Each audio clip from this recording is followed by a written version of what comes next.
ختم نبوت عقیده دا د ضروریات دین سره تعلق ساتي. دویم نمبر محترمو عقیده څه ته ویل کېږي؟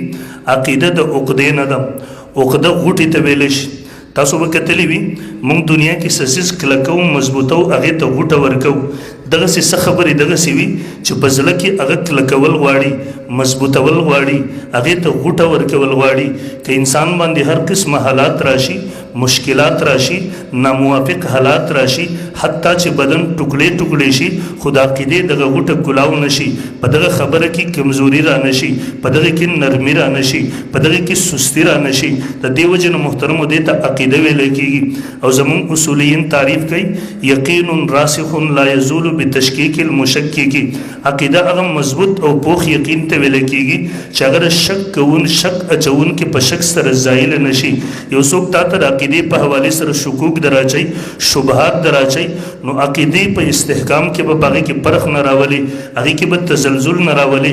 که یو څوک تا باندې اشکال وکړي، هغه اشکال له تا د عقیدې سره تعلق ساتي او ستا د عقیدې په حوالې سره ته ګډوډ شوې، د دې مطلب دا ده چې دا خبره د عقیدې درجې ته لا نه ده رسېدلې.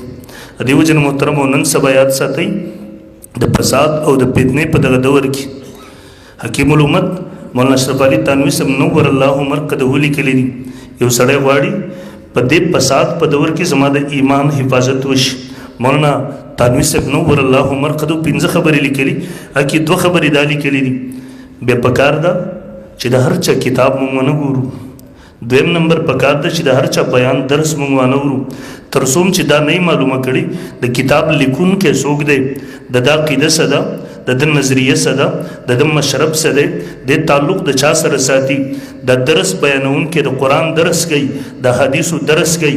اول دا معلومات وکړه د درس کوونکی د دا عقیده څه ده، نظریه څه ده، مسلک مشرب سره، تر څو چې دا نه معلومه کړي تر هغه وخته پورې که د قرآن تفسیر لیکلی دی دا مه ګوره. ځکه زمونږ خلکو کې محترمه مصیبت اوس دې ځای نه راشي. ما خوا ته دلته ملګری د پېښور کې ډاکټر صاحب، نور ډاکټران ورسره وو، ما خوا ته راغله، ما سره ناست وو، ګپ شپ یې لګوو.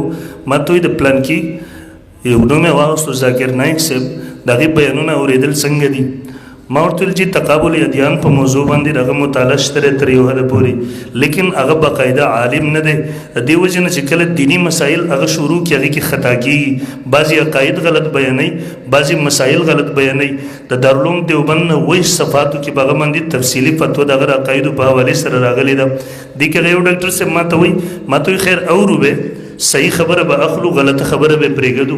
ما ورته ویل ډاکټر صاحب دا خبره غلطه ده، موږ دې سوچ تباه کړو، اورو به هر څوک، مطالعه کوو به هر څوک، صحیح خبره به اخلو، غلطه خبره به پرېږدو. ما ورته ویل ډاکټر صاحب د صحیح او د غلط د پہچان دپاره په دیني باب کې، د دین په باب کې د تا سره معیار څه دی، د دین په باب کې د تا سره معیار څه دی. ته به په دیني مسایلو کې، په دیني عقایدو نظریاتو کې د غلط او د صحیح پہچان په څه سره کې؟ دا خو په عقل سره نه کېږي، د دې تعلق خو د وحي سره دی. او چې کله ته دغه معلومې مدرسې ته به راځې 10-15 کاله به د دې دپاره تېرې، د طب په موضوع که ما ته ضرورت پېښ شي زه په خپل عقل فیصله نه شم کولی چې دا صحیح دی دا غلط دی. دغسې که دیني مسایلو کې تا ته ضرورت پېښ شي ته په خپل عقل باندې فیصله نه شي کولی. د دې وجې نه دا خطرناکه خبره دی. زه به هر څوک اورم، زه به هر څوک مطالعه کوم، بیا به په خپل عقل باندې فیصله کوم. نو دې نه به ځان ساتو که نه انشاءالله. اول به خپل علماو نه معلومات کوو، د دې کتاب لیکونکی څوک دی، د دې تحقیق به کوو، دغه درس کوونکی څوک دی، تر څو چې دا معلومات نه یې کړی د هغې نه به ځان ساتو انشاءالله. برحال معرض کوو عقیده شک شبه نه قبلوي. امام اعظم ابو حنیفه رحم الله نه یو چا تپوس وکړو، حضرت جي یو کس د نبوت دعوه وکړله، بل کس ورنه د معجزې طلب وکړو، چونکې نبي ته چې الله نبوت ورکوي د هغه د نبوت باندې دلیل هغه ته معجزه ورکوي. بل کس ورنه مطالبه وکړه، تا سره دلیل سره مطالبه د معجزې وکړله. امام اعظم ابو حنیفه رحم الله وفرمایل ویل دا سړی کافر شو، د معجزې او دلیل طلب کوونکی کافر شو. تپوس کېږي حضرت جي ولې کافر شو؟ امام اعظم ابو حنیفه رحم الله د هغې وجه هم دغه ښیي، چونکې زموږ محکم ایمان دی، یقین دی چې رسول الله وسلم خاتم النبیین دی. نبی علیه السلام باندې د نبوت ټولې درجې الله ختمې کړي دي. په اعتبار د مرتبې سره هم خاتم النبیین دی، په اعتبار د زمانه سره هم نبی علیہ السلام خاتم النبیین دی. چونکې زمونږ د ایمان دی چې د نبی علیه السلام نه وروسته دنیا ته بل نوی نبی نشي راتللی، د نبی علیه السلام نه وروسته بل چاته نبوت نشي میلاویدی، د نبی علیه السلام نه وروسته بل نبی نشي میلاویدی.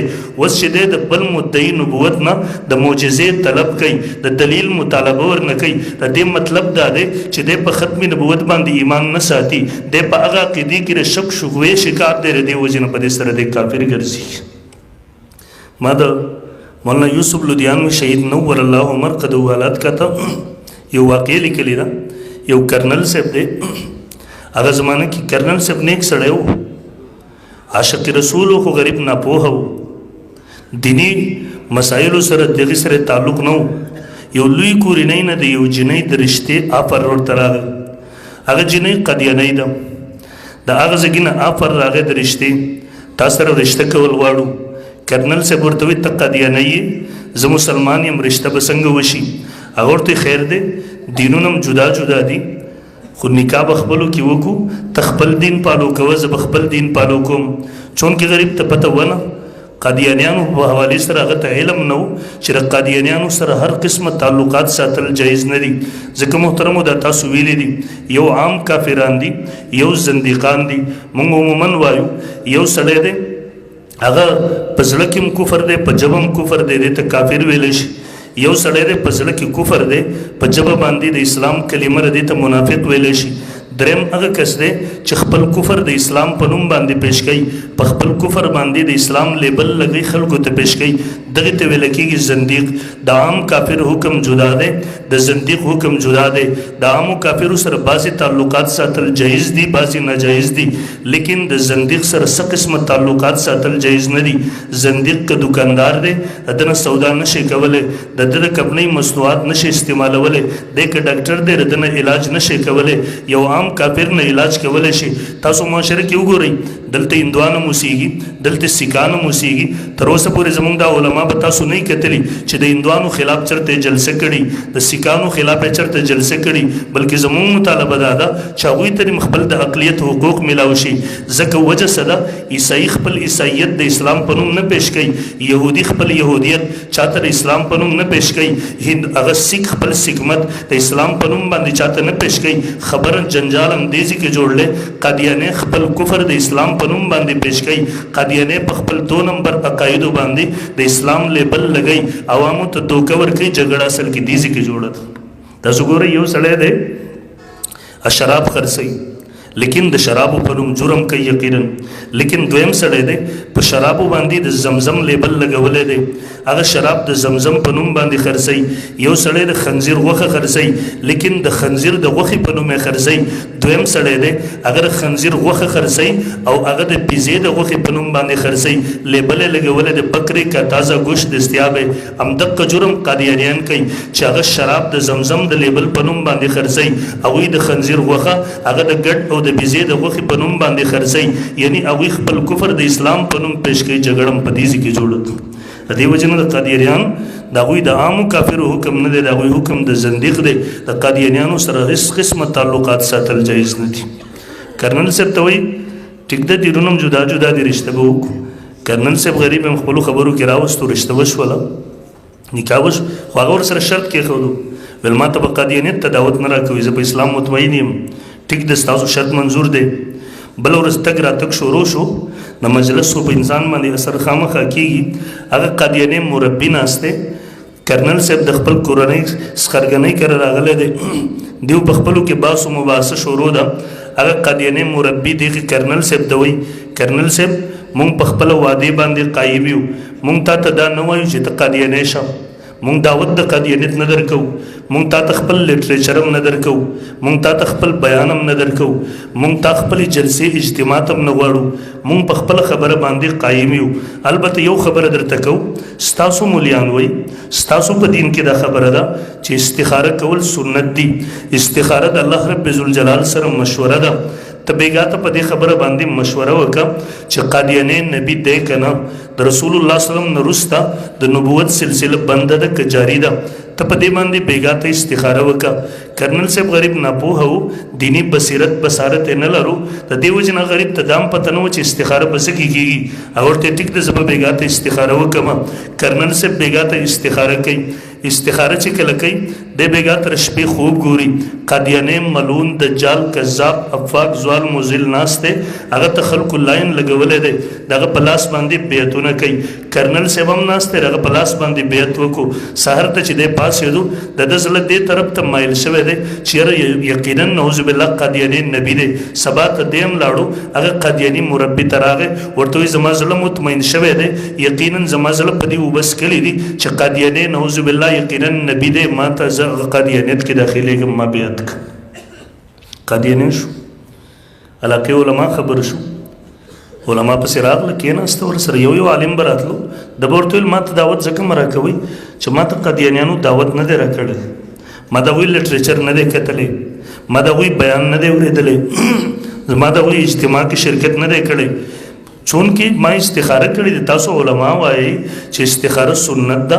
استخاره د الله سره مشوره ده ما په سنت عمل باندې عمل کړی دی ما د الله سره مشوره کړې ده ما ته من جانب الله مشوره و زه قادیانی شوی یم سړی و کرنل هم سړی هم نه و بس خریب ورته خاموش شو مولا یوسف لودیانوي شهید نور الله مرقدو چناب نگر ته راغلی و چا د ده خواته راوستو مولا لودیانوي صاحب سره کېناستو چونکې لکل فن رجال الله د هر فن دپاره خپل خپل خلک پیدا کړي چې هغوی باندې پوهېږي مولا لودیانوي شهید رحم الله ته هم دا قصه وکړه حضرت جي ما ته چا دعوت نه دی راکړی تاسو مولیان وایي استخاره سنت ده ما سنت استخاره کړې ده الله طرف نه مشوره وه زه قادیانی شوی مولانا یوسف لودیانوي شهید نور الله مرقدو ورته جواب ورکوي د امام اعظم ابو حنیفه رحم الله قول ورته اورئ بیا ورته د عقیدې اهمیت ورښیي چې ګوره عقیده شک شوبه نه قبلوي ورته کرنل صاحب ستا لاول دا ایمانو عقیده دی وه چې رسول الله سلم خاتم النبیین اخرنی نبی دی